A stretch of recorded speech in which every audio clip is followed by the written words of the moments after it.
James 4 is divided into 3 sections. James 4, 1 through 6. Desires at war. Friendship with the world is hostility toward God, yet he opposes the proud and gives greater grace to the humble. A standout thought appears in verse 6, but he gives us more grace. That is why Scripture says, God opposes the proud, but shows favor to the humble. Verses 7 through 12. Humble yourselves before God. Believers must submit to God, resist the devil, draw near with purified hearts, mourn sin, and humble themselves for God's lifting.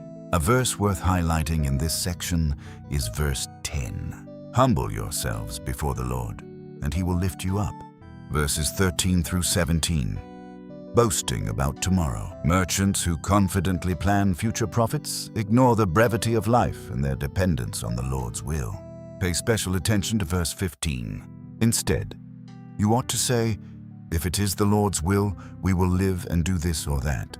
We are about to read through James chapter 4 from the beginning. What causes fights and quarrels among you? Don't they come from your desires that battle within you? You desire, but do not have, so you kill. You covet, but you cannot get what you want, so you quarrel and fight. You do not have, because you do not ask God.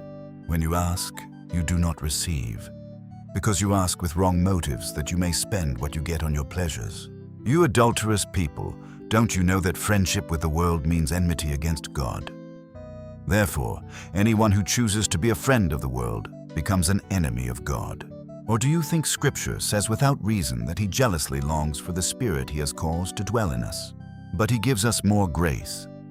That is why Scripture says, God opposes the proud, but shows favor to the humble. Submit yourselves then to God. Resist the devil, and he will flee from you. Come near to God, and he will come near to you.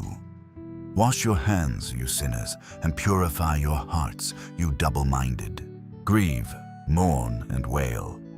Change your laughter to mourning and your joy to gloom. Humble yourselves before the Lord, and he will lift you up.